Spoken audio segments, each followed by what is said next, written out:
I would love to introduce Jenny Shilling Stein. Jenny is a co-founder and the executive director of the Draper Richards Foundation. She attended the Stanford GSB and I think Amherst before that, so she's got bi-coastal. I don't know where before that, and had a career, a varied career in business, and then has been with Draper Richards since 2002, and is going to delve into the work of the foundation. But among the many hats that I'm sure are on her hat rack in her job there, one of them is sitting on many of the boards that that Draper Richards has funded. So she has a whole diversity of perspectives, ranging all the way from the Draper Richards work out to the work of the various organizations. And with that, Jenny, thank you so much for being here, and my pleasure. The floor is yours. Thank you. I've been a big fan of SV2 for a long time. I remember when it came about, and when we were coming up with the concept for the Draper Richards Foundation, we were talking to various folks who were doing engaged philanthropy and networked in the field. And so SV2 was very helpful to us, actually, when we got started. I'll tell you a little bit about our work, and maybe we have to 1:30. Mm-hmm. So maybe I'll just talk for maybe 10 or 15 minutes. And then since you guys are so knowledgeable about pieces of this, then we'll go with your questions so that you get answered. So the idea for Draper Richards was purely born out of venture capital. The co-founders, Bill Draper and Robin Richards, had started a fund together in India called Draper International, and then subsequently started a domestic technology fund called Draper Richards. And they decided that every company that was sold to Microsoft, the money would go into a foundation. And they had put money into Hotmail, and down the road, actually, Skype, which was not sold to Microsoft, but was sold to eBay. And that's what's funding us today. We actually have four original funders, but Bill and Robin really are the main funders of what we're calling the Founders Fund at Draper Richards. And I'll tell you about the philosophy. We select, fund, and support early-stage social entrepreneurs. All U.S.-based, but they do their work all over the world. About 66% of our organizations are international, 40-something% are domestic, and then there's about, oh, that's going to add up to the wrong number. Hang on. Because we just recently created a global category. Okay, so this is kind of 44% domestic, 36% international, and 20% global. So an example of a global organization would be Kiva.org, America Broad Media, Global Health Corps, Global Citizen Year. So these are organizations that they're benefiting Americans, and they're benefiting people around the world. And we had to sort of make that distinction, otherwise we got a little lopsided. We couldn't decide where to put them. We concentrate on three things in our due diligence process. The number one thing we look at is the leader of the organization. And we look for a variety of characteristics that they have, decision-making capabilities, judgments. We look for people who are learners, people who draw people to them, the magnetism. They need board members and funders and volunteers and staff people. And so they have to have that charisma and the magnetism. We look for folks who take challenges in a positive way. They roll with the punches. They get out of a funder meeting and someone says no, and they say, "Wasn't that a great meeting? Now I know how to pitch the next person," or now I'm going to go back to them in 6 months, and I'm energized by that, that I had that conversation rather than defeated by it.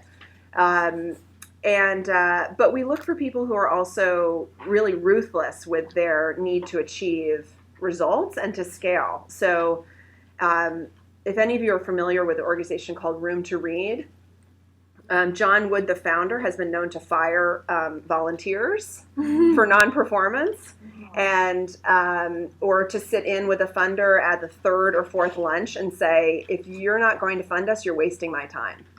And I love that because I think that the world of philanthropy is so tipped in the power of the philanthropist and tipped away from the people really doing the hard work, in my opinion. That I think, you know, they know that they're doing hard work, and I think that they deserve more of our attention rather than less, and a lot of respect for. So I like our entrepreneurs to sort of demand, be polite, but to demand and to know that they're doing important work. So the leader is the number one thing. The second thing that we look for is a model that we think can have sustainable impact. I don't mean the sustainable organization per se, although we're seeing a lot of that, and we can talk about that. But we do mean impact that is not a handout. The organizations we fund tend to provide jobs to people, or they tend to fix a system, or they tend to train people in something. So a little bit of that sort of bootstrap kind of attitude that where, you know, the organization can get in and work with people, and the people can then help themselves once the organization moves on to their next location. And the third piece that we look for that probably distinguishes us from most philanthropies is that we look for models that scale and that are not local in nature. Most most nonprofits work locally for good reason. And they should be very personal and very engaged in the community, and that's really where, you know, the bulk of the work is in the world.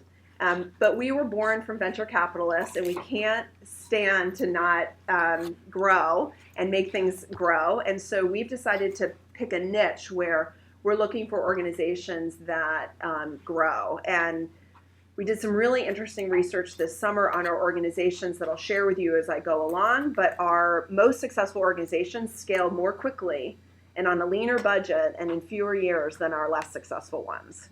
So there's a little bit of a hurry up if you're going to ever sort of make it big, which is not always intuitive for a board who is worried about cash flow and is worried about keeping their fiscal responsibility. I'll talk a little bit about, so I've touched a little bit on our selection process. Our funding in our Founders Fund is always the same, and that's unusual too. It's always the same because these are startups, and anyway, it's $300,000 over 3 years, so it's $100,000 a year, and our organizations by the third year with us, that's a diminishing amount of their budget, and that's how we end up moving towards an exit, because they are raising significantly more money by our third year, and we're planning our exit with them. So that has worked really well, and the money is unrestricted. We feel very strongly about unrestricted multi-year funding. We would never fund any other way, and our payments are performance-based. And we can talk about our process of working with our organizations to develop milestones. So they write 3-year milestones, which are a series of operational and outcome measurements that we review quarterly with them, and our payments are released based on performance. So I've talked a little bit about our due diligence, a little bit about our funding, and the third piece of our triangle is our support. And our support comes in a few ways. The first thing that we do is our due diligence process is the precursor to our relationship with organizations.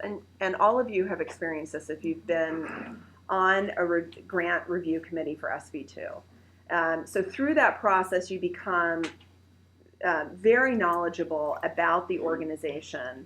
And our process lasts anywhere from five months to a year. It used to be shorter sometimes, but it depends actually on the readiness of the organization to present a 3-year plan. And through that process, we meet with the entrepreneur or the entrepreneurial team 3, 4, or 5 times, and we probably do anywhere from 12 to 20 due diligence meetings or calls, both on the leader and on the model and the organization. And we reach into our networks for people that are experts in the field. We fund any topic, so we need to have a very deep bench of practitioners, philanthropists, business people who understand those markets and those geographies, and that's what we lean on. And we get to know them through that process. So by the time we fund them, we are by far their most knowledgeable board member. And they're probably their most supportive and active board member.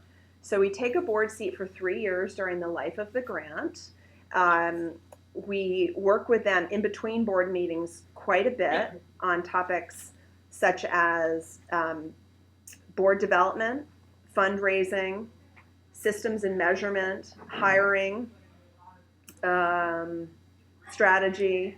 So really core infrastructure work that is often hard to find, from a funder. Funders usually don't think about those things. They don't care about them. They're not in their strategy. Their strategy is to improve education, or their strategy is to improve the environment. And our strategy is to build great organizations. So that's all we do. In addition to, we know you're doing great work, but there's going to be a lot of other funders who help you with that. And what we're trying to help you with is to build an organization that can last and can do increasingly effective work around the world. And we also bring our organizations together in a leadership network. So all of our entrepreneurs are invited once a year to a conference. We've traditionally done it in the Bay Area for 3 days, where they come together and hear from experts and hear from each other. That got remarkably interesting when we had about 12 organizations in our portfolio. I think was sort of the magical spot. We have 25 in our portfolio right now. We have funded 28, but 3 are gone, and we can talk about failure.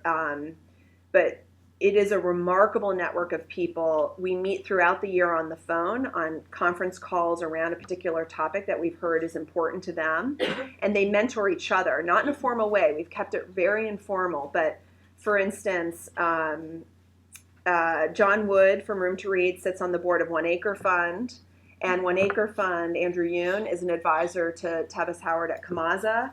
And there is this remarkable sort of generational learning that's happening where they're trying not to make the same mistakes that they made before. And they're really interested in coming together and saying, this is what I learned. Had I known this, 5 years ago, 10 years ago, this is what I would have done. And that is really a remarkable thing to see.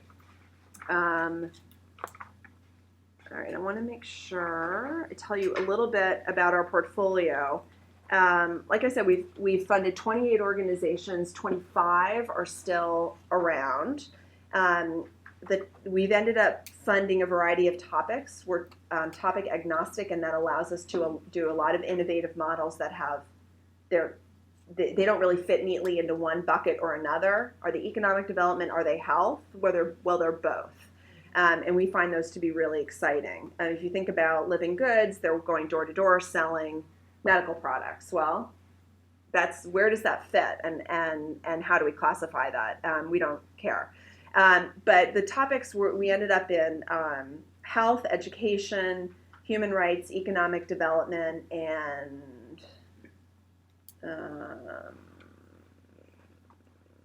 what's our fifth? Well, something important. We desperately need and want something in the environment. So the environment, domestic K-12 education, U.S. is very tough for us in our model. It doesn't grow quickly, and very tough to make revs on the model. You have to wait a whole year before you can try anything new, and very expensive. All our domestics have a tough time scaling because going city to city is quite expensive. And environment has trouble because it is very resource intensive on a very singular idea, or it is very, in our opinion, it's not, it's too light. It's like a website that teaches kids about the pandas, and which is great. It's just we're into some really meaty poverty issues, and I think we're looking for something that can scale, but also we think is really creating core change for the environment. So if you see something, we'll love to see everything, anything. Let's see, what can I tell you? Our organizations, the year before we fund them, have about $140,000 budget on average, but it goes up to it's gone up as much as $400,000, $450,000 we funded. By the third year with us, they're at a $1.4 million budget on average, which is 10x growth, which surprised us quite a bit. And the average of our portfolio now is $4 million of our later stage ones. So ones between 4 and 8 years old with us. It's a $4 million budget. And that includes Room to Read at a $24 million budget, Kiva at a $7 million budget. But we think there's something very special that happens in an infrastructure of an organization around, I'm still digging in the numbers a little bit, but I think it's right around $800,000, where an organization can afford a couple senior managers. They can afford they can afford to have a good system in place. They're starting most likely to use Salesforce to track donors and to track stats on their program. They're starting to be able to cycle through improving their program using statistics, and they're getting more savvy about setting those up from day one. They hopefully are starting to get open to the idea of having an executive coach. We've seen unbelievable statistical, we have 24 organizations, so I'm not going to say statistically significant, but we are seeing a high correlation between our most successful entrepreneurs and using an executive coach. And so we feel very strongly about them getting up to about that $1 million level pretty quickly, because it does mean that they are able to then ready themselves for the next stage.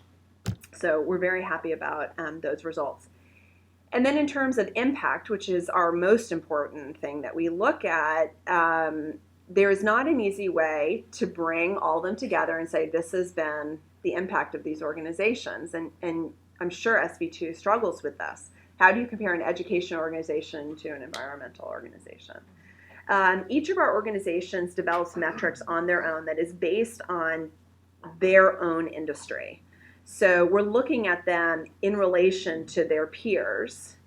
And then we're tracking with them those metrics. But we're also really tracking organizational metrics with them. Hiring a COO, getting systems in place, building out your board, getting a phone system in your office. We're really working with them on the things that we think will get them to a point where they're also having the high impact results on their program side. Our organizations are, this is sort of a silly metric, but it's the only way we can figure out how to do it. But if you look at everybody's top most important program impact metric, and you look at its growth over the life of their time with us, we're seeing about 107% year-on-year average growth. The finance people in the room, it's a CAGR, but so they're about doubling their output every year of impact. I don't know if that's important. I don't think it is. It's too hard to say is the impact good, is it bad? But just to relate to you and having a mixed portfolio and what do you do with that and how do you show results, we're not sure there's a clean way to do it. And we've studied a lot of our peers and with a lot more money than we have and a lot more sort of staff, and they don't do it either. So we're trying to do it. Let's see. So our first fund, which will close in about a year and a half, the Founders Fund it will be a $14 million fund. It will fund 30 new nonprofits and it was a 10-year fund. The new fund, which for the time being we're calling the Innovators Fund,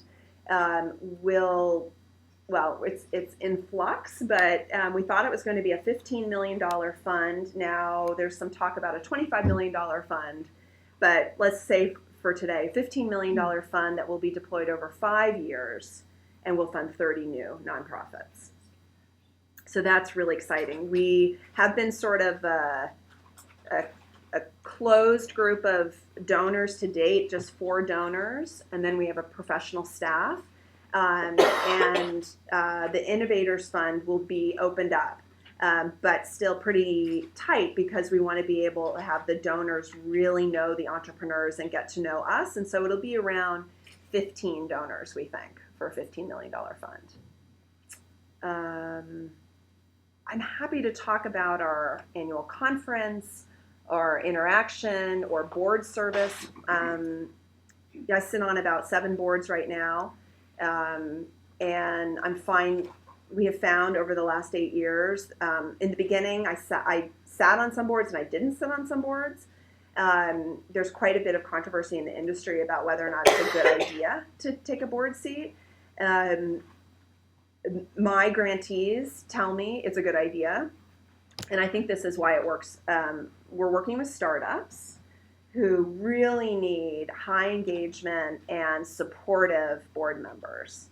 So they need a board member who really gets them, who understands their vision, isn't frightened by growth, and can really help them take some risks. Also, it reduces the power of the foundation.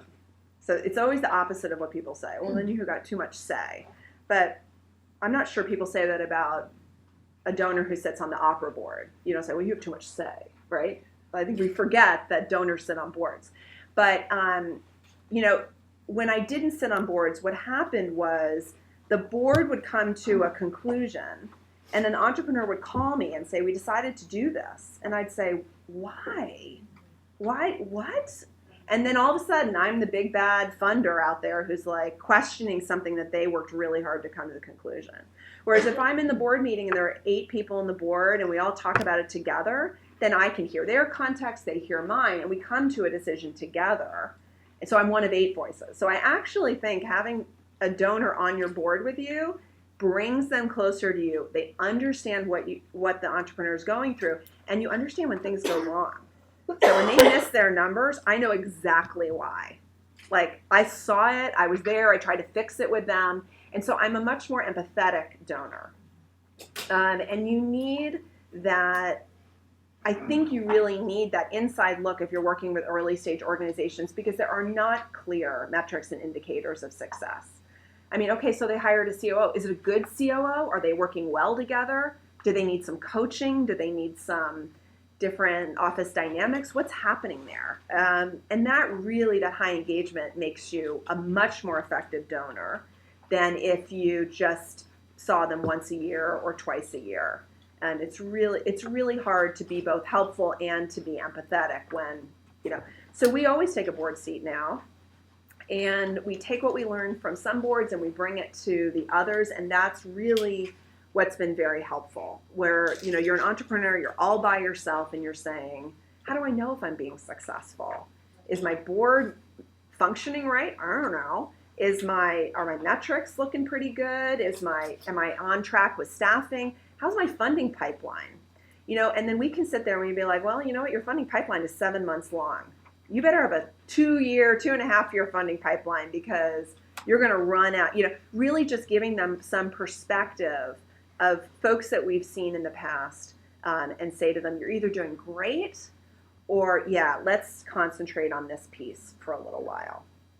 And so we took some of our lessons learned that were in our head, and we spent time this summer researching, both pulling some metrics from our portfolio and also interviewing our portfolio and testing our theories about how fast should you go to the next location, should you hire a COO early or should you wait, things like this. And I think we gathered some really interesting data, not just about the when to do things or the what, but also the how. If you're going to go to that second location, what should be in place before you go there, and who should be there? And one interesting thing we found about second locations is that the first time you go to a second location, it's almost always opportunistic. You had a funder there, or you had a staff member wanted to move there, or, your parents live there and so you don't mind visiting all the time. And then the second location is strategic. So, your third location. So you go to the first one and it's opportunistic. And most of the time we're finding that's okay. It's good. And then the third location, you tend to bring in a summer intern and they research the geographies and they study it for you, and you turn funders down. No, thank you. I really want to go to Ethiopia. No, I don't. I want to go to Kenya. And then, so it's that third location that our entrepreneurs are finding is a strategic location. Oh, God, I talked too long. So I'm going to stop and I'm going to take questions. Yeah. Well, I'll give you two questions that we won't have to recycle. One, could you tell us a little bit more about what you mean by sustainable impact? And could you get me to a better understanding of why educational enterprises don't fit your model very well? Yeah. By sustainable, we mean most people, sustainable ends up meaning that there's recurring revenue that pays for the organization. And we're seeing a lot of interest from entrepreneurs in that area. They tell us, I'm tired of fundraising, right? So they develop models that have revenue streams in them. And we don't fund things that have a side business. So they run a program and then they sell chocolate bars, right? That's not interesting. But when it's endemic to the model, like the ladies going door to door selling medical products and then Living Goods takes a margin on that, we really love those models. But when I said sustainable, I meant that when the organization goes in and does something lasting happens. So whether or not somebody's life is transformed, whether somebody has a job, whether somebody now has a school to go to, those are programs that we really look for. And we also look for sustainable organizations that are going to be there serving the beneficiaries for many, many decades. We hope. We've only been around for 8 years, so we're not sure yet. Knowing that not everybody should be in business forever, but we certainly are interested in entities that hope to be around for a couple decades, evolving their work and serving people in a more effective and efficient way as they go. Domestic nonprofits, say, take a charter school or a charter network. We actually would be interested in a charter network if we felt like it was a new model that hadn't been tried before. A lot of education organizations, by their nature, are local. Like a charter school is very much of that group of people.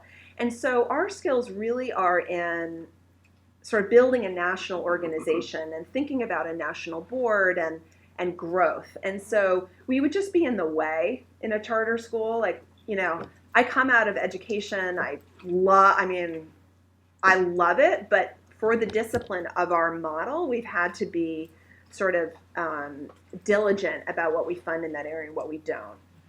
We have funded international education. We funded something in the U.S. called Education Pioneers, which works very well for our model because it's scalable. It's a limited, very controlled program that iterates every year. It's multi-city. It's not expensive to run. And so with limited resources, you can adapt the model, change it over time, move it from place to place, find good people to run it because it attracts really skilled managers, which isn't always easy to do if you were starting a school, for instance. And so that was a model that worked for us. But I still am always looking. K-12 education is my love. So. Thanks. You're welcome. Yeah. You talked about some on your portfolio. You have 25 companies. 23 of those, 3 of those which failed. But you talked about how in the summer you kind of started to look at these metrics, and some of your other competitors also did the same thing. Mm-hmm. Can you talk about again what you see like the top 3 keys to these companies are? You mentioned them.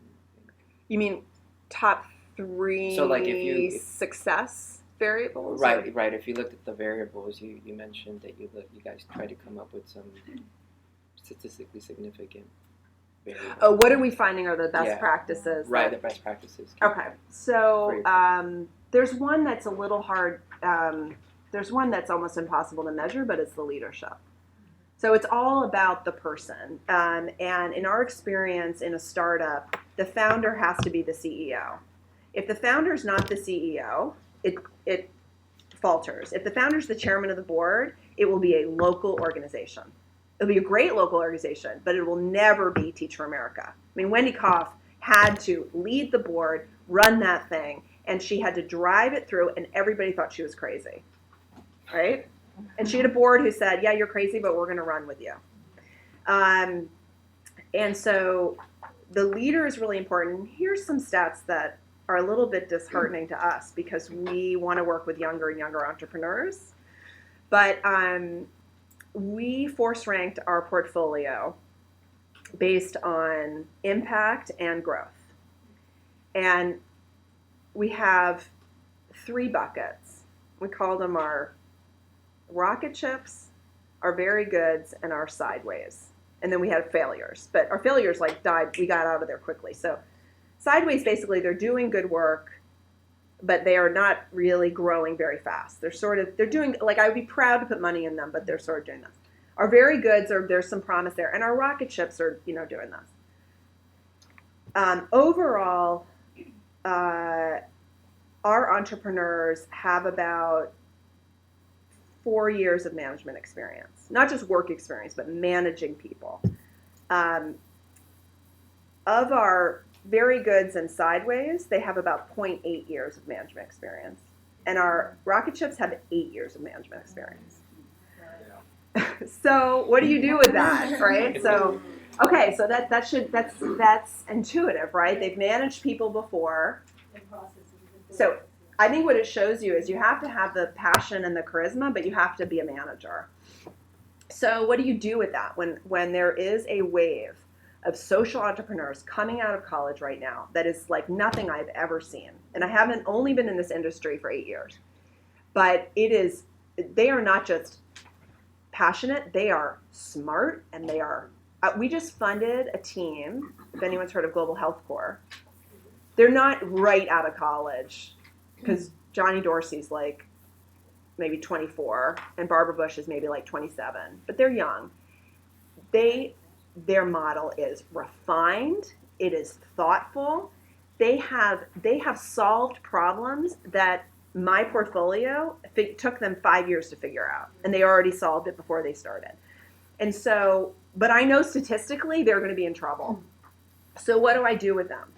And really keeping a portfolio that's a mixture of the Chuck Slaughters, who started Travel Smith and now started Living Goods, and the Johnny Dorseys. And how do you get them together, get them learning from each other, get them an executive coach, get them an executive assistant, right? So how do we sort of do that? And the interesting thing about working closely with social entrepreneurs or any kind of entrepreneurs is that you have to come to them when they're ready. So you can't just tell them you're going to have a coach. It doesn't work. They're going to be like, we can't afford it, and I don't want it, and I'm too busy. They all say that to me, and I'm like, that's cool. And then in a year, 18 months, they're like, oh God, I can't handle it. Oh, this is crazy. And I'm like, do you want an idea? And they're like, yes. And I'm like, how about we try a coach? And so it's this. It has to be the right coach. It has to be a fit. It has to be someone who's right for their personality. Or hey, let's get you a COO. Or hey, let's have you stop answering the info at emails. Right? So being patient and meeting them, and what's frustrating is I have a couple of organizations that are so early they don't even have a board. I am the entrepreneur of the board, which is not a recipe for success. But they're not ready. They're building their program. They're far away. They might be in the middle of nowhere, and they just now are calling me and saying, I think I'm ready to build a board. And I'm like, great, it only took us 12 months, but that's cool, and we'll get there, and you're still doing good work, and I'm watching the shop, and I know it's okay. So some of it is patience and understanding that you don't have all the answers, and even if you have an answer, they have to be ready to hear it. So leadership is a big piece of success. People, getting the right people involved. Is a big piece. Being a great fundraiser is really important. and which people don't like to hear, but you do. You have to be a great fundraiser. And what else makes you really successful? Having something that people are personally drawn to, whether they're donors or volunteers. I mean, nobody knew Kiva was going to do what Kiva's doing, and nobody would have put money into Kiva. So we were the first foundation into Kiva, and I knew there was something there, but I have to be honest, like, it's a phenomenon that I do not understand. I don't, because I have to tell you, I'm not the typical Kiva user. I'd be happy to put I don't need the one-to-one and but it has gotten more people involved with philanthropy, with the international community, and they are constantly trying to figure out how to serve and harness this huge group of people who are excited about that. And it has changed. What we love is that it has been paradigm changing.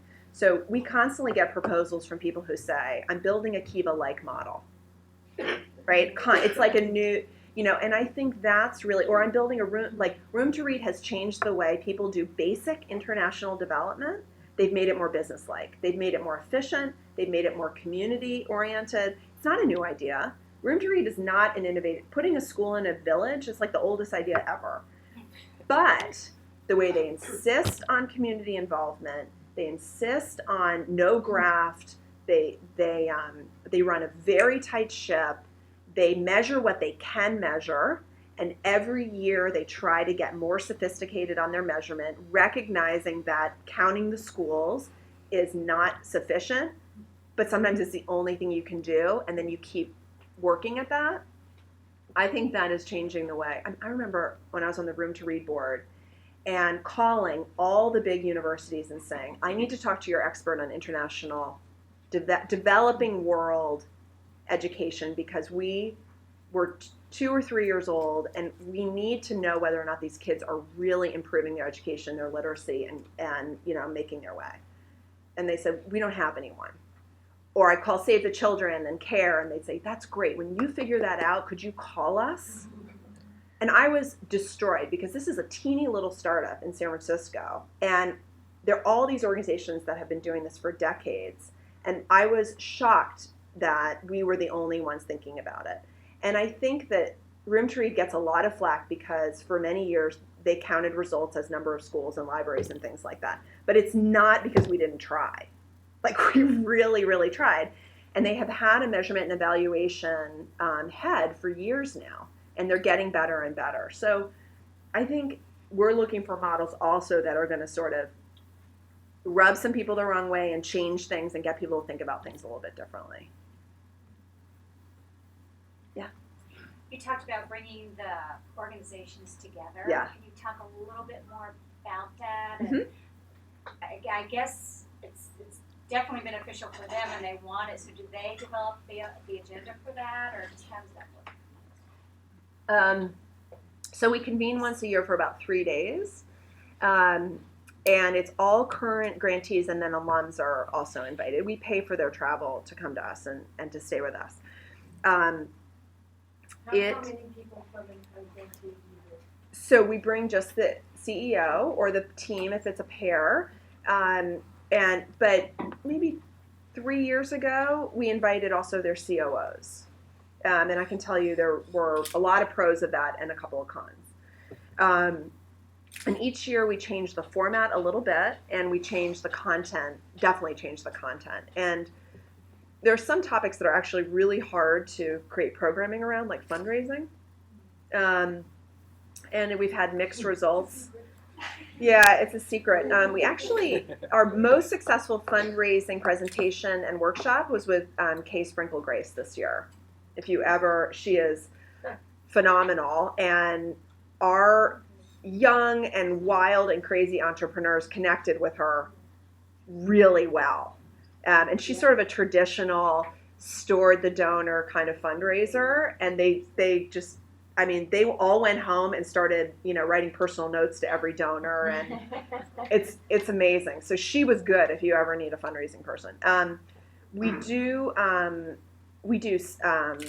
topics like scaling. We do topics human resources.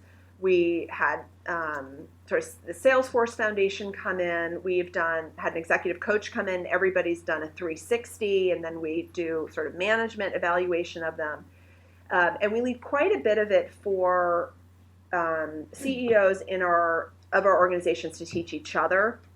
So we pick certain ones that have become experts on certain topics, whether it's not like transforming your board, doing a private placement like fundraising round where you fundraise a chunk of money all at once. That was an interesting topic. This year we had the young ones in our group decided to do like a mutiny, and they created a breakfast. They call it Tech Palooza. So everyone like showed up at 8 o'clock, and they just did Twitter and Facebook, and they just showed things that I've never heard of, where they were showing about how they're communicating with their interns and their donors. So we're leaving a lot of space for people to create their own content. Not too much though, but because we value their time very much, and we want them to walk away saying, well, that was worth 3 days of my time. We also have them do sort of on-the-fly consulting, where they present a challenge that they're having, and then the group does a sort of a quick-fire consultation of it. And then what they ask for is always more semi-structured networking time, always. They want more time to sort of impromptu find each other and say, remember that thing you said about whatever? We always traditionally have had a play day, which is not really, I was never really comfortable with. We did it when we just had a few fellows, and we'd go to one of my donors' homes in Sonoma and just hang out for the day. And we kept it because it's the most useful part of the 3 days. We've tried it in the beginning and the end. It's better to do it at the end, because then they spend 2 days getting to know each other and each other's problems, and then the third day. But we're not going to do it as a full day this year. We're going to do it as partial afternoons, because they were getting tired, and then so it'll be like a 9 to 2, and then 3 hours of going for a hike all together or something, and then each day doing it like that. And we'll see. We're always each year tweaking it a little bit. And our fellows really want time with our donors. They really want time with Bill and Robin, and we hope in our second fund that's going to be a really great way that our donors interact with our entrepreneurs, is at the conference. If you were on Greg Mortensen's board, 3 cups of tea, what would be the first 3 things you would tell him to attend to in order to be a long-term, sustainable organization?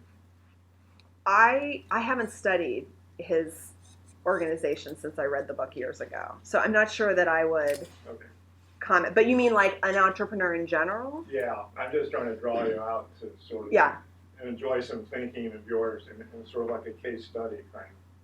So maybe I could pick something. Not Greg, something. Yeah, I could pick something in our portfolio. I mean, I could talk about some evolution. Like I was thinking of doing Kiva, but Kiva's quite an individual. It's a little different. It's more like an internet company, quite frankly, and the board meetings feel more like a. Do one of your smaller ones. Yeah. So let's take. Do you want to hear sort of board meeting interactions, or would you rather hear work with the entrepreneur and evolution of the organization? Evolution of the organization. So let's take Education Pioneers. Does that work? So Scott Morgan came to us. Education Pioneers, for those of you who don't know it, is an opportunity for people between their years of graduate school to take an internship in an educational reform organization, like a New Leaders for New Schools, a KIP, an Aspire Public Schools, for the summer, and be part of a cohort that meets every other week to talk about the whole industry and to learn from education pioneers. That's why it's called Education Pioneers. And so Scott was an attorney for Aspire Public Schools. And he said, boy, I really wish that I had he went and got his own experience by working at Aspire Public Schools. He said, I'd like to create this opportunity for people who are not necessarily already know about education, but there might be law students, business school students, public policy students, to learn about and get a very rich understanding in 3 months about U.S. education so that they can be more engaged staff members, board members, volunteers, donors as they go through their lives. And Scott came to us with just a business plan. He hadn't raised any money. And he, but it was a model that was easy for me to understand because I had been a business school student, sort of, doing exactly what he was talking about. And he had had a great experience working in an educational reform organization. So he knew the audience really well. And the model to me was easy to take a risk on because it was so it was so easy to move from place to place. You really just needed 1 or 2 key staff people in each city, and they could run the program until it got big enough that you'd need more. And you could really get a national presence and start to engage national funders and national players in big discussions early on.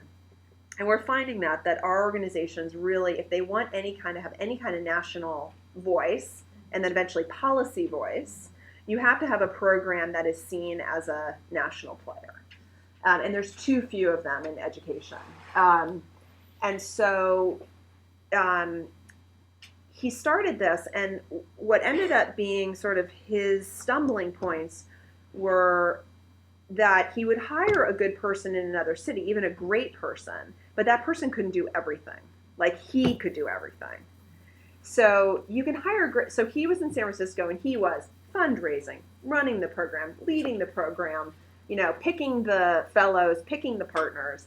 And then he'd hire somebody in New York or Boston, I can't remember what the first city was, and they could do maybe 3 of the 4. Usually fundraising is the thing they can't do. And what we really learned from that is, and so then headquarters is in charge of fundraising for quite a while before you can start to build your local advisory board and you can start to differentiate your staff in that city and have sort of an executive director and a sort of program person in that city.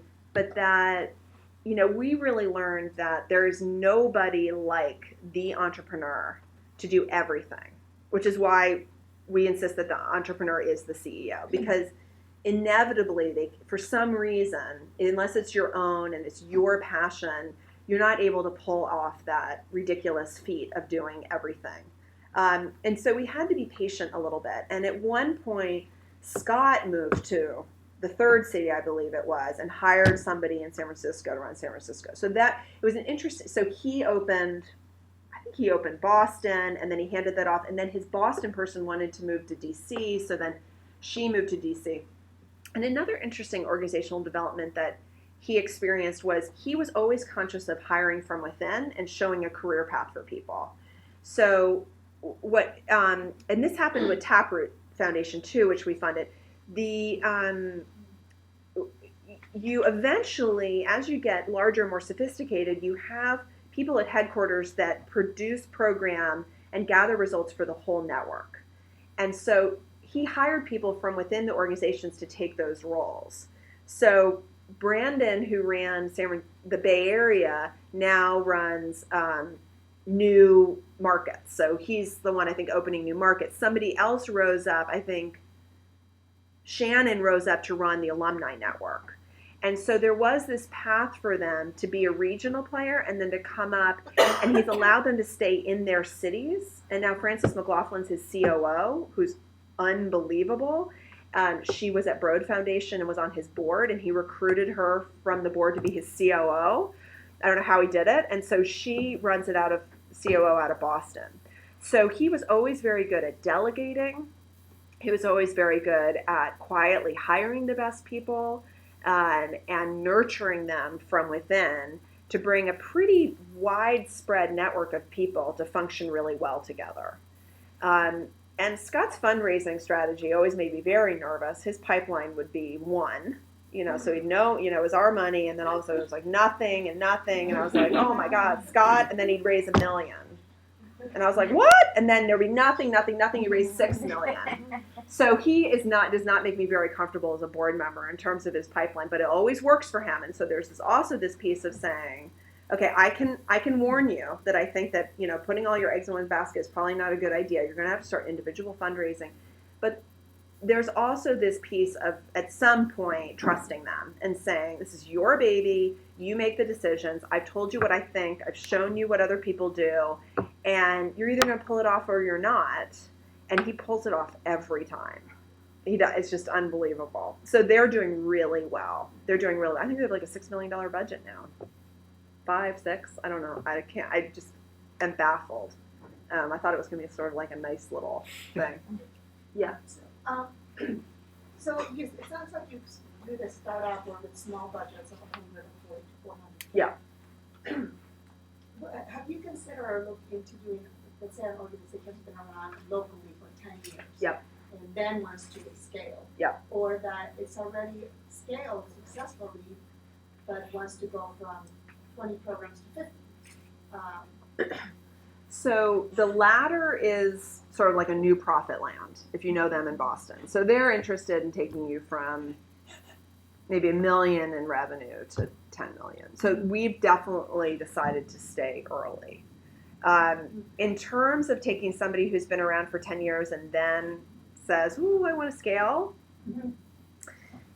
we look at those all the time, and I don't know if we will ever fund one. It's really, really hard to culturally make that change. You're left with a board that's 10 years old, is locally minded, is very careful with the money, and they will never take the chances that need to be taken. Inevitably, the board has gotten stronger and stronger, and the entrepreneur, especially if it's a new hired ED, they are controlled by the board, and they will not have the chutzpah to do what's needed to be done. There's probably a few that fall into that category that have worked, but it is hard for us to be the kind of high engagement funder we want to be when there's already a huge infrastructure happening and a whole machinery moving. I'm not saying it can't happen. I think it would be, we have something in our organization that sort of maybe it was like around the kitchen table for a few years. So I don't know if you count those years, but maybe it was 7, maybe 6 years. And we really only fund stuff that's 3 years and under. But this was nominally 3 years and under. It was very hard. It's very hard for them to transition. Well, we have very much the same thing when we were looking at grantees.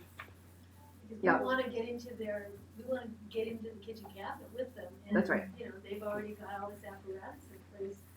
So while they're saying, yes, we want you, they're saying, call and get an appointment for white people and have your people call. Yeah. I mean, they're beautiful organizations, but they're not kind of geared for the high engagement, fun and stuff that you're trying to do. I think that's right. Of course, here I am, 8 years old, and I'm going to scale this year. So I think, I'm not saying it's an impossibility. We just haven't seen, when we have dabbled in that area, it hasn't been successful yet. Yeah. You talked about the exit strategy with the money is sort of naturally built in there. It seems like as such an engaged board member, you might need an exit strategy there too. Yeah, we do. So how does that work when your influence is sort of lessened or gone? Yeah, so a big part of our jobs while we're on the board is to build the board and to get the board active. So like when I joined the Kiva board, Kiva is an excellent board. It's filled with just the right people, some venture capitalists, some entrepreneurs, and they actually were not that low engagement, but they were, they basically just needed a little role modeling. So, and Kiva moves like this. So if the board chair is not like in touch with the entrepreneurs every week, the world will have shifted. It's actually a really interesting and very dynamic, probably the most dynamic board I've ever sat on, and very complex legal issues and currency issues and fraud issues, and they have their own in-house counsel, and so for a little while I was the most engaged board member, and we started talking about who we needed on the board, that we needed a board chair that wasn't one of the entrepreneurs. I like the entrepreneur to be the chair at first, but then I like that to sort of shift out after about 2 years because they start to have too much to do, but I don't mind them being chair at first. And so we talked about how we needed a board chair and how we needed a makeup of about 7 board members that were high engagement. A board chair that was in the office once a week, because it just is that kind of organization. And there was a little bit of a implication that if you're not going to be that kind of board member, you're not going to be asked back in a very nice way by modeling, like by my showing what kind of board member I thought they needed. And then saying, we're going to really think about who's going to sit around this table. They all stepped up to the table because they are all passionate about it. They all put money in early. And when nobody else would, these are all individuals who are individual checks, so they really believe in Kiva, and they have all stepped up to the table. Now we have some committees. I'm not big on committee structure. We can talk about that. But there are some specific things where 1 or 2 people have to be looking at something very closely for a short amount of time and then get rid of the committee, I think. But that people are really engaged in 2s and 3s between board meetings, and that has been really successful. So getting there and doing some role modeling, setting expectations can really be helpful to your CEO and supporting the CEO. And sometimes our CEOs think that we're, they're always so nice to us, but I think sometimes they think we're sort of a pain in the ass because we're like, okay, how's that fundraising going? How's that COO search? We're not exactly just like, you're so great. So, but I think in the end, we try to come up with solutions together and try to back off when we feel like, it's not working. Can you tell us a little bit more about due diligence process? You mentioned sort of some things you look for, but how do you actually draw that out within the 6 months to a year? And then also on the programmatic side, since you have limited staff, where do you get that expertise? How do you tap into it? Yeah. On the programmatic side, we lean on folks like Hewlett, actually, and we sort of have networks at all the big foundations and universities and people. Bill Draper was Undersecretary of the UN for 8 years, and so we've sort of tapped that network and really try to talk to people who are either practitioners or study the space or have already invested in the space, and continue to ask questions until the nagging questions go away or they don't go away.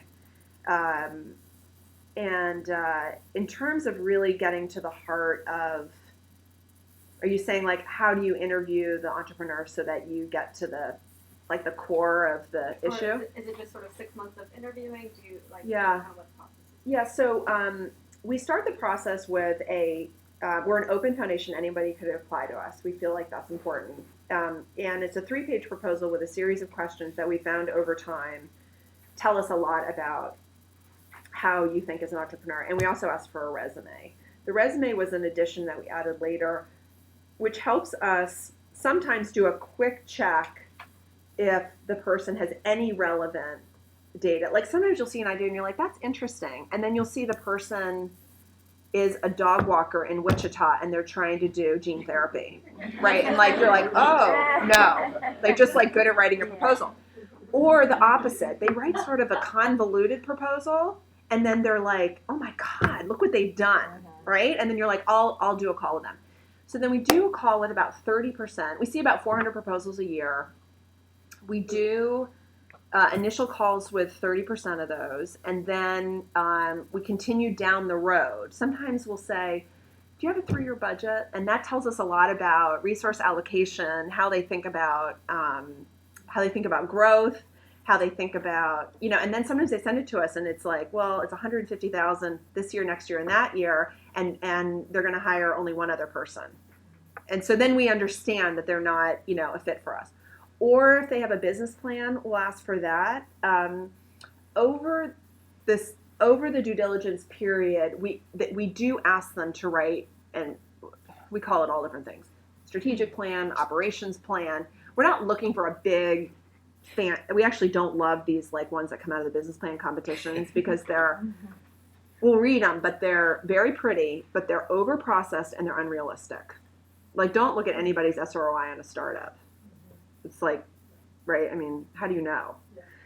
So I prefer something where the person really, and I also don't expect it to take a long time, because I think that an entrepreneur who says, well, I have to go to my board, and then we have this writer who's going to write it for us, and this, like, I want my entrepreneur to have been thinking about this every minute of every day, and all they'd have to do is write it down, and it doesn't have to be pretty, but I can really get a sense of what their vision is, where they're going, and whether or not they have the instincts about how to build an organization. They may have never done it, they may have never built a board, but they'll say to you, I think it would be really great to have a board member who's done, you know, something like a Unilever overseas where they have multi-country, and you're like, oh, interesting. Like, their mind just, you know, gets stuff even if they haven't experienced themselves. They know that they need the answers, and then they're going to be the ones that are successful.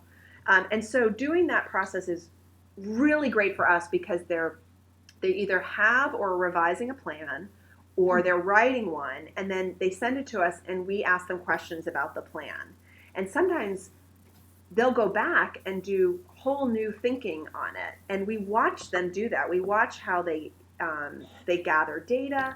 We watch how they make tough choices. Generally, a very, very good entrepreneur will come to you with one idea. A pretty good entrepreneur will come to you with multiple ideas. And if they can get that down to one idea, in my opinion, a simple idea, it can have complicated, you know, I mean, but seriously, they're a startup. You can only really do one thing well. And so it's interesting to watch them make those tough choices. They have 3 friends on the board. Can they make that tough choice? 3 staff people on the board. How do they think about governance? How do they make tough choices with their current employees? We had somebody who had a partner who went a little like crazy on him and was going to sue him. And how did he handle separating from her and making choices that he will have to make down the road many times over? Like I interviewed, you know, an entrepreneur sat down with me one day and we were going through the proposal. I'm like, oh, that's interesting. Could you tell me about this? And what about back on page 2? And he was like, can I finish my presentation? And I was like, interesting, a linear thinker, you know? So I'm really, really straightforward. So I usually will tell people, like, this meeting's not going well. Like, I would like you to be a little bit more flexible, because if you're going to have to be flexible with other donors, by the way, other partners. So can you do that? And seeing whether or not they can adapt in situations. And for me, another really, really big piece is, does the person have I don't know, like a golden heart? You know, do you get that sense that you'd like them in your family, that they would make the right choice every time, they would never put themselves above their beneficiaries, that you could trust them. I can put them with my other cherished entrepreneurs that I adore, and it's trusted. Like they're going to have an interaction that's not selfish or self-involved, that it's going to be about the greater good. And that's why I went into this industry. And so it's wonderful to be able to pick these amazing people and have that as a choice. How do you learn about your applicants, or how do your applicants learn about you? How do you find, how do you first connect with the gems? Yeah. We have been a very, very quiet foundation. I have an advertising background, and I've never used it for Draper Richards. I think at first I was like, well, I don't know how to do this, and I'm not gonna, I'm not gonna be and then I was like, oh, I hate all those people with all we're so great and we're so good. And so I'm not sure. I honestly don't know how anybody finds us, because I assume nobody knows who we are. But people do find us because they will find you if you have money. Right? I mean, it's not, that's just sort of the way it goes. And They learn, but our really good ones come through referrals. Yeah. It's just like venture. So they come from other foundations who don't fund early, but they'll say, oh, that's interesting. Have you heard of Draper Richards? They come out of things like Echoing Green, because we tend to, we have funded some of the stuff either before or after Echoing Green. Ashoka funds after us. We're sort of a feeder to Ashoka. Our entrepreneurs are often referring entrepreneurs, because entrepreneurs, the good ones, will go to successful entrepreneurs and say, can I talk to you? I have an idea. And then they'll send them to us if they think that they're good. And we're actually really, we're pretty quick at looking at something. So we're not afraid for anybody to send us anything. People say, oh, I don't know if this is right for you. I'm like, I don't care, send it to me. Because really quickly I can look at something. We do very graceful rejections, I think. You know, we answer everybody, we talk to anybody, and so you know, it's really word of mouth is the best way. But you can apply through our web, just sending us a proposal through our process. All right, last question. Had a very successful 8-year run here. What are some of the challenges that you've gone through that we might know learn from?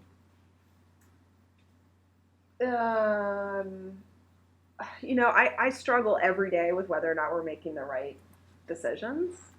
And I have a new partner. Christy Chen just joined us from Philanthropy Workshop West.